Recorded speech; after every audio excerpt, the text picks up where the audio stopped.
if you grow up in dysfunction, you were programmed at a very, very early age, do not ask for help. That is like the ultimate sin. It wasn't safe for me to ask for help. And a lot of times there was no supervising parent there for me to ask help from. So I was automatically left by myself to fend for myself. So I learned how to do that, and I got really good at it. A lot of people that grow up in dysfunctional families are extremely self-reliant. And as humans, as healthy human beings, self-reliance is not a bad thing. However, it can get out of balance. You're listening to the Recovered Life Show, the show that helps people in recovery live their best recovered lives. And here is your host, Damon Frank. And welcome back to the Recovered Life Show. I am thrilled to be joined today by Meredith Wycliffe.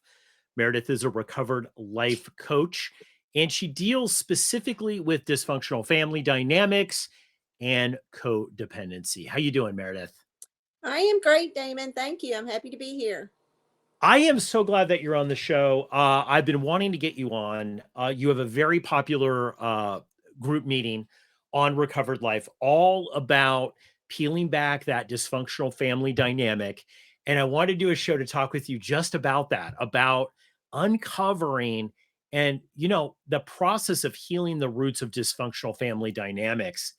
And I know, you've been very outspoken about your past and about what happened with you and your family dynamics and how it got you to a place that you didn't want to be. And I was thinking maybe we just start off the podcast by just talking about your story, about what happened and, how you got into this.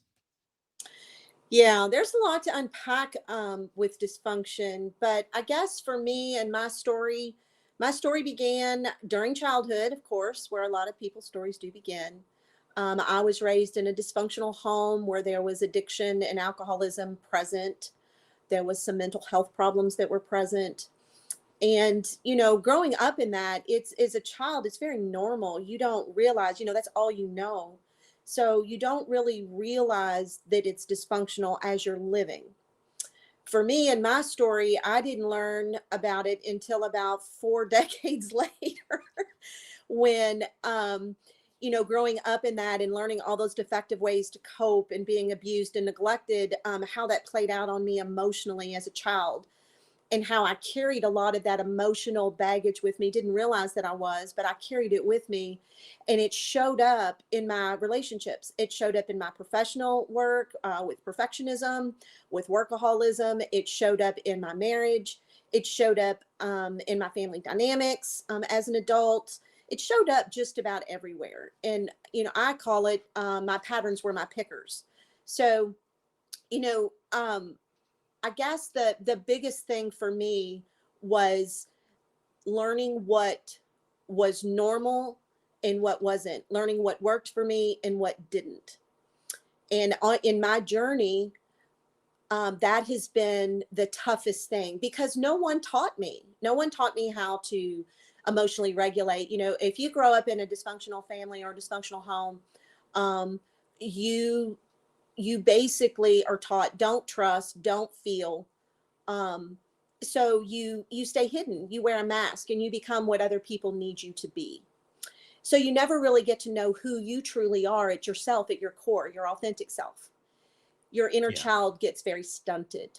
So I love that. I love that. And, real quick, I want to jump in here with this. I think a lot of people might be listening to this that are in recovery from drugs and alcohol. Maybe they, are sober or they're thinking about getting sober. And I think that there is a big, there's a big fallacy in the whole thing with dysfunctional families and addiction. I think a lot of people believe that they look around, they go, well, I'm not an alcoholic.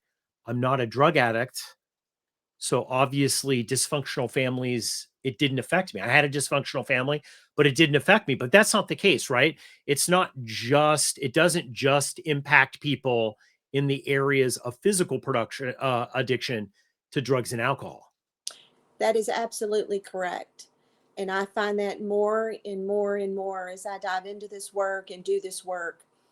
The Symptoms, alcoholism and chemical dependency, I believe, are a mere symptoms of a deeper rooted issue. And most of the time, the deeper rooted issue is codependency and being raised in some form of dysfunctional, having been traumatized as a child somewhere, being raised with a parent or caregiver who had mental health problems. Um, the the behaviors and stuff. I've never personally had a chemical dependency problem, but I can tell you firsthand, and being raised and completely surrounded by people with chemical dependency problems and addictions, I think just like them. My thought patterns are exactly the same. I mean, obsession, people pleasing. I mean, I could go. There's such a plethora of baggage and of symptoms that come out with codependency. People just don't realize it. And the other thing that I've noticed in my experience in being in this, being in recovery for 14 years, is that I've met a lot of codependents that do not suffer with alcohol or drug chemical dependency problems. They don't have any, but they have other ones. But I have never met an alcoholic or a chemically dependent person that did not suffer from some form of codependency. And that's the thing. Absolutely. That is the most deeply rooted issue. In most of the recovery that I've come across. People just don't know. Yeah. And I think Meredith too, a lot of times, some of the signs that I have seen, and everybody is different, obviously, but if you have a lot of siblings that have addiction issues and you don't, right? Like, and Mhm. I've identified that there's some dysfunction, or you're collecting a lot of dysfunctional people in your life, Right. that also could be a sign that, growing up in a dysfunctional family dynamic has hurt you, right? Because those Absolutely. are outward signs. And I think I even call codependency an addiction because we have an addiction to the outcome of what people are going to do for us, right? So it's the Absolutely. exact same thing. Yes. How do people look at their life? What are some of their signs that people might look around and they know that, hey, their childhood wasn't perfect? No one's childhood's perfect, right? We're going to say this up front. And a lot of people are doing the best that they can raising children. And now, obviously, Meredith, times have changed. We're talking about this now. We weren't really talking about this as much 20 to 30 years ago, 40 years ago. But what are some of the signs that people would see that, like, wow, you know what? Growing up in a dysfunctional family has really, it's hurting my life. Yeah, there are some. One of the biggest ones in my experience has been the development of perfectionism, and holding yourself to such a high regard, high standard that you could never meet. Perfectionism is an illusion. It's never attainable. um, Naturally, abuse or neglect. Some people don't know that they've been abused or neglected. There are all forms of abuse. It's not just physical abuse. There's mental and emotional abuse. So there's one. A lot of unpredictability in the home and fear where there's no stability, there's no emotional regulation. There's a lot of abandonment, either physical, mental, or emotional abandonment. Where Another sign is growing up and having your caregiver's love be conditional, where you have to perform in order to feel love. One of the biggest ones is lack of boundaries. If you don't know what boundaries are, people confuse boundaries for walls. And if you've done any research or done any, diving into any type of boundaries really keep you safe. And they're definitely not a luxury. They're a necessity if you want to live happy and healthy. Poor communication and lack of intimacy are also one of the biggest ones for me is lack of trust, where you're always waiting for the other shoe to drop. You're always, planning worst case scenario, that hyper vigilance of, oh, if they do X, I'm going to do this. So you have 10 scenarios played out, and then the 11th scenario is the one you didn't think of. And that's the one that happens. So there's a lot of different signs. There is a lot. And those are just a few. Yeah, Meredith, it's interesting because I remember getting sober and then going through the process of getting sober and, working and rebuilding my life. And I was fortunate to get sober early in my life. Um, but I would be able to take jobs like assistance to people who were very crazy and all over the place, right? And I'd be able to really be able to kind of take that abuse. Mhm. And I remember kind of seeing the difference between me and other people being able to take it, but I'd also get a rolled in it. It's like I think the problem is when you're growing up in these situations and and it could just be a family member, right? That imparted it. The rest of the situation could be great. But what happens is that people that grow up in dysfunctional families, especially if there's drugs and alcohol in it, in addition, or an underlying mental illness, they feel comfortable in chaos. We can operate well there because we're used to it where other people can't. But eventually, I find that starts to erode your life, right? Like you can't live that level of instability forever without it having direct effect on you as a person and the life choices that you have. That is absolutely correct. And it doesn't just affect your body. I mean, it affects all parts of your body. It affects your mental health, your emotional health, of course. But I think a big piece that I know I missed personally was the toll it took on my physical health. The from the symptoms that we talked about, perfectionism and workaholism. It was nothing for me to work 120-hour work week. I could work 20 hours a day and function on very little food and very little sleep and think that was healthy, and I did that for decades. But it took a toll on my body years later.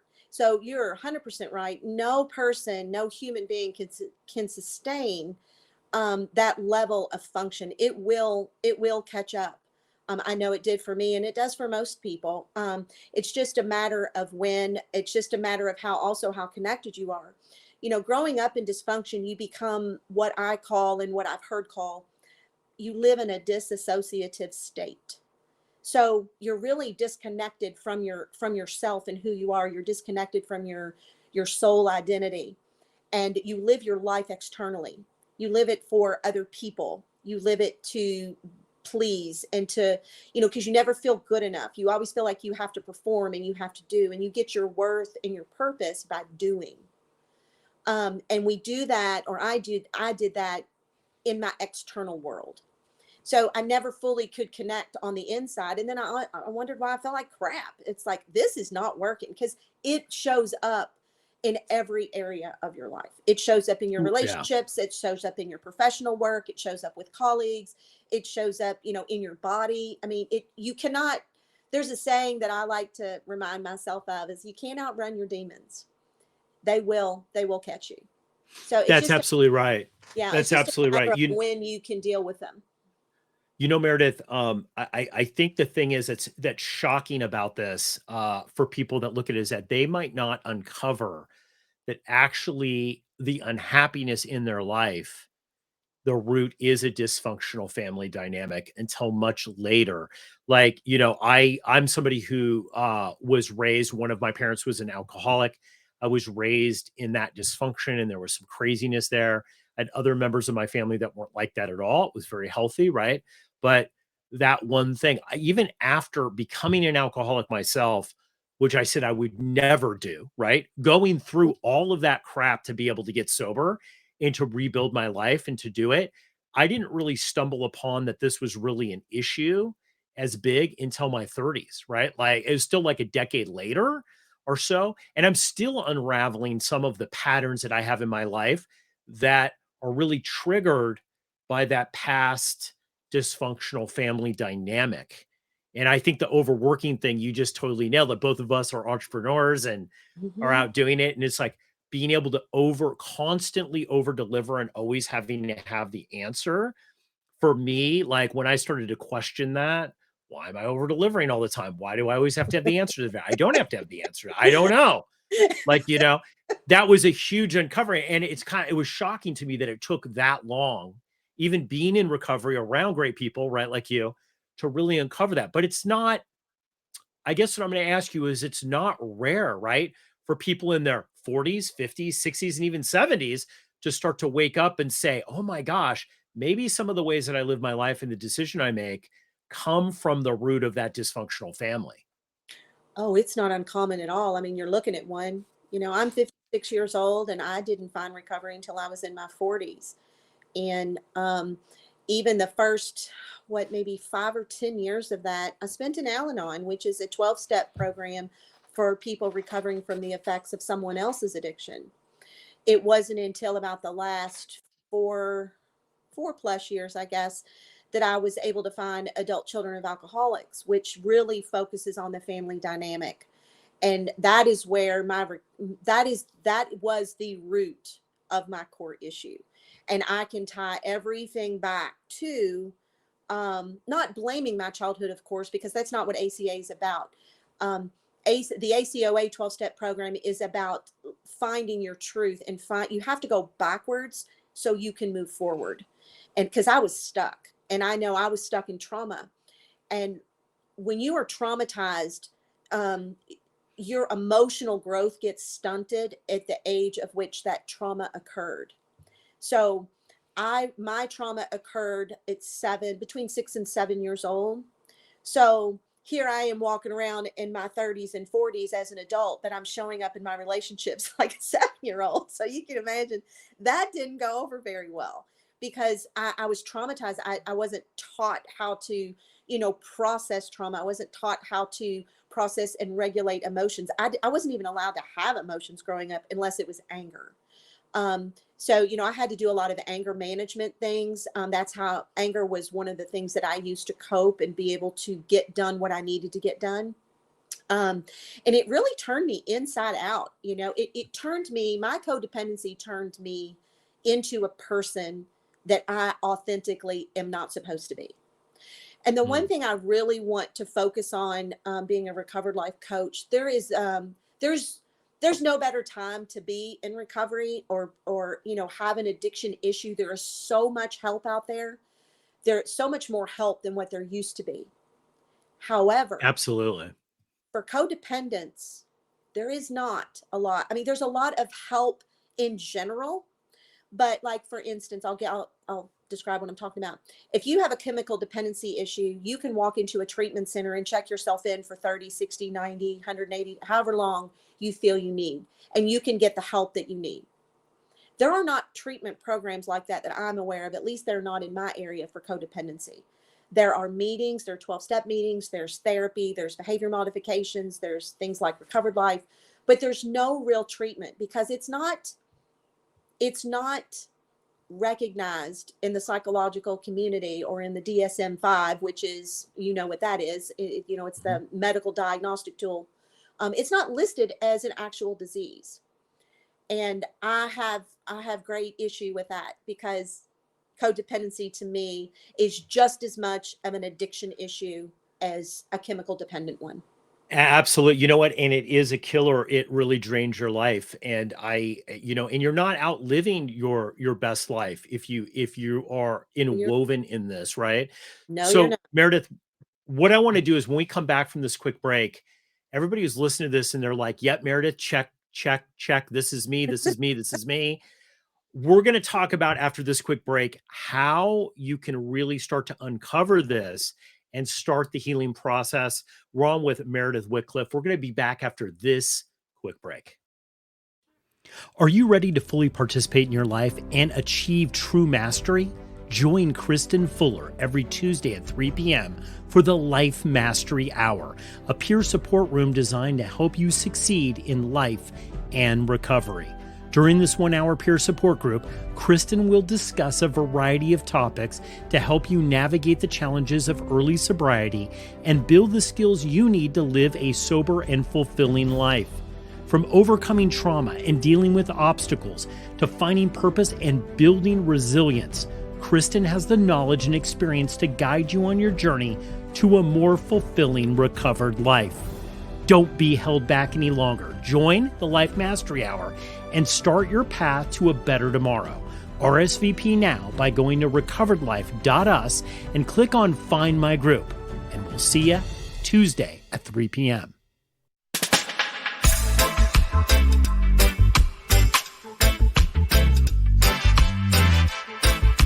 You're listening to The Recovered Life Show, the show that helps people in recovery live their best recovered lives.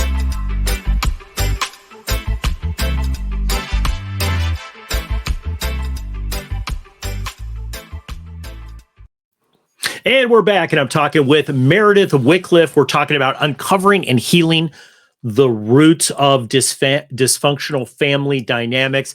That's a mouthful. It Really, I is. think I should have just said, your life's a mess. What the heck's going on? Meredith is here. She's going to drop some value bombs with us right now about, if this is you, if you were listening to the first segment of this and you're like, yep, this is me. Yep, I'm over delivering all the time. I'm not happy. I don't have a great relationship. You're going down the list and everything you're identifying with Meredith said. Where do you start, Meredith? You're a great recovered life coach. You deal with this specifically. Where does somebody start if they've identified this might be me? Well, I can speak from my own experience. And for me, I had to recognize the first thing I had to do is I had to recognize how much pain I was in. And it wasn't until I could really get in touch with myself as an individual and get honest with myself is this how I wanted to feel. So I had to really ask myself the hard question, So from that point on, once I realized, yes, I am in pain, and pain was my motivator to get help. You have to start unpacking and addressing some very uncomfortable things about yourself and about your life. Um, the other thing is, I don't believe, I know I could not recover alone. So asking for help, reaching out, doing research, whatever research you can, going out into community, Googling like a Clubhouse. There's so many resources out there. But being able to start building a community and a tribe of people that are similar to you. We are all different people. We come from all walks of life, but we all are very, very similar. Um, the next thing is, once you can identify that you need some help, that's the first step. Awareness is the first step. After that, you have to start doing the help that you seek. You have to start doing those things and putting them into action. So for me, I had to really take an inventory of myself and where I was. I had to clean my slate. So that was very, very difficult. And I could not do that alone. I asked for help from a therapist. I got into a 12-step meeting. There's many ways to recover, I believe, and it's a very individual process. But for me, I have found that 12-step recovery has been my lifeline.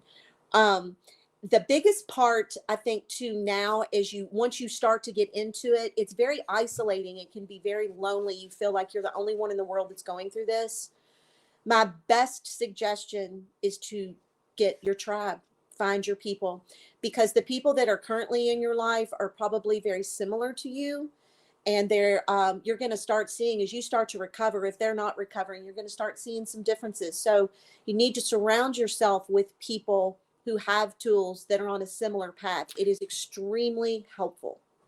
Absolutely. You know what, Meredith, I want to go back to that a little bit. You were talking about this connection. Now, one of the things that I've noticed about codependency is if you're raised in a dysfunctional family, a lot of times what happens is the idea of asking for help is the worst sin that you could do. Like you have to figure it out, right? So a lot of Oh, the times absolutely. if you're a child in this situation, it's like you learn very on, don't ask for help.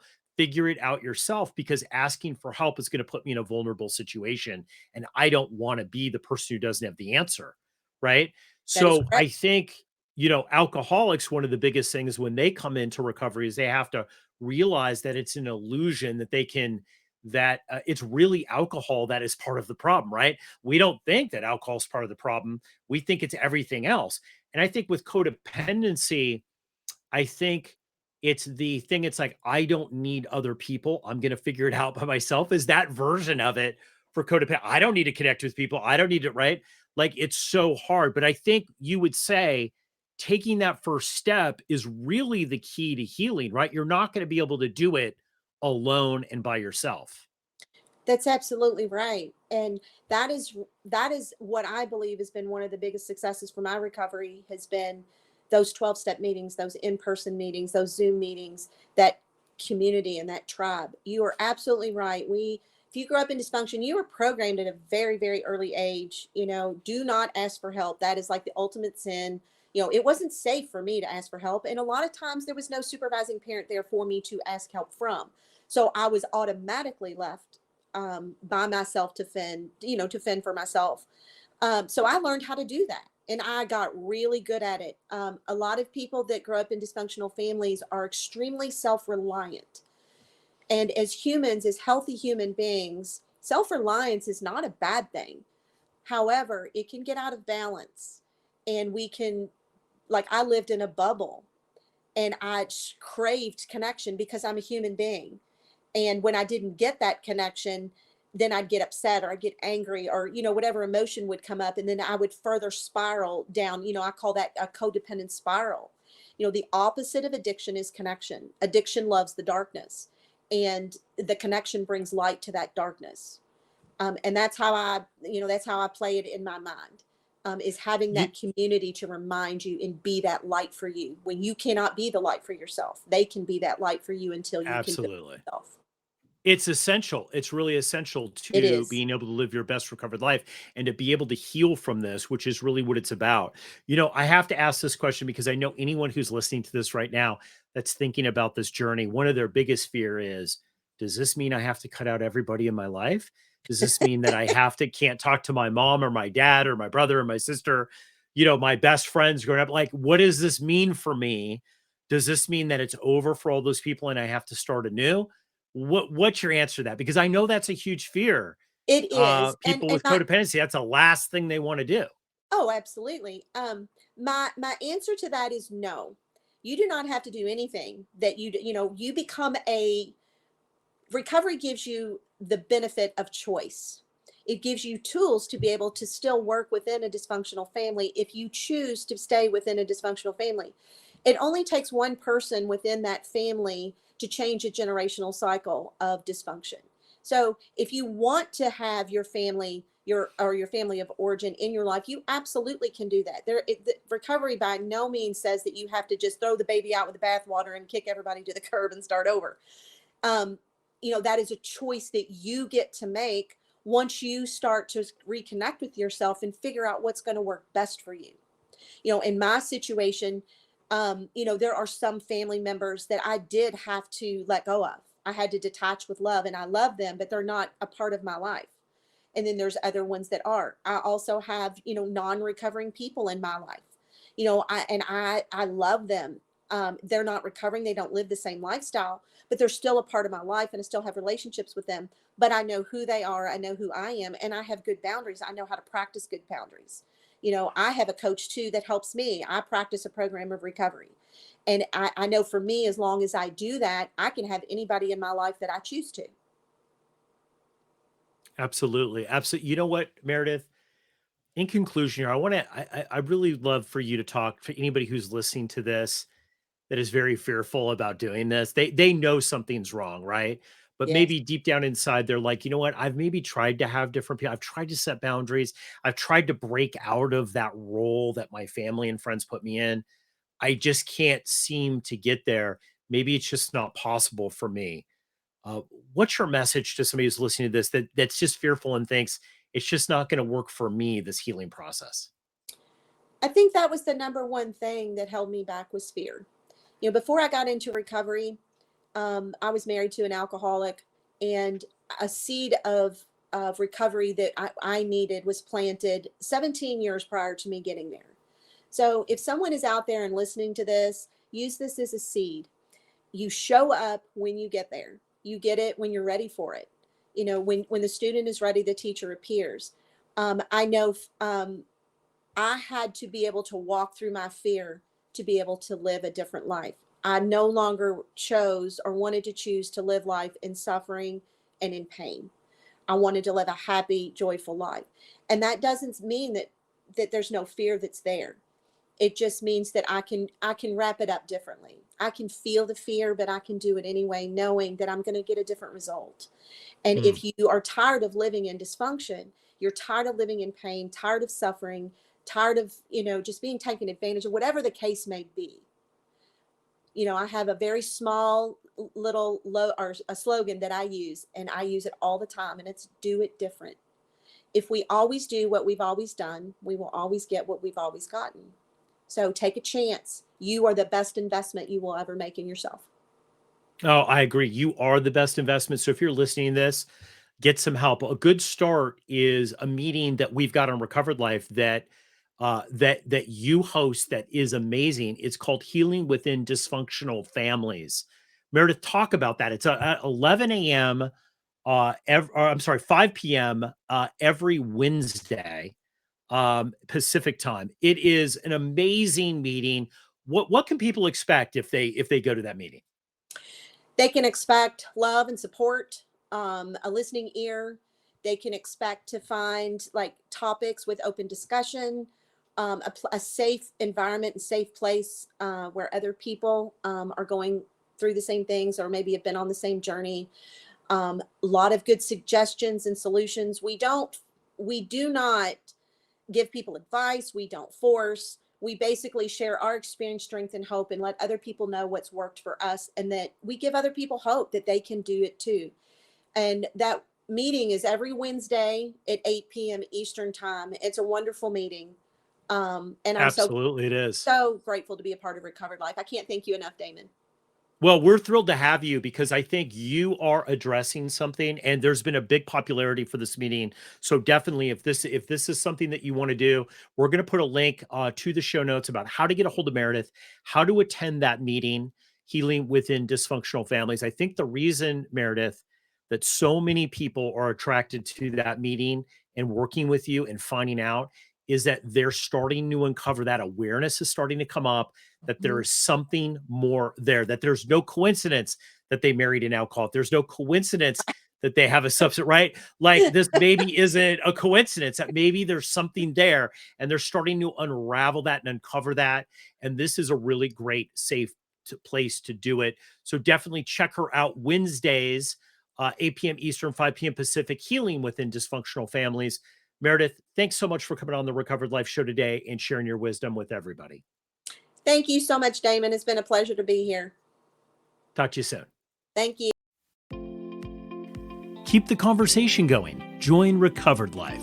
Recovered Life is a peer support network with direct access to top recovery coaches, content, community, and quality peer support meetings that can be accessed virtually. Whether you're pursuing a 12-step program, not involved in 12 steps, spiritual, agnostic, atheist, or just trying to figure it out, you're welcome here. Sign up today and access unlimited group meetings for only $19.99 a month. And because we know you'll love it, we're offering you your first 30 days for free. Don't wait. Visit recoveredlife.us and become a member today.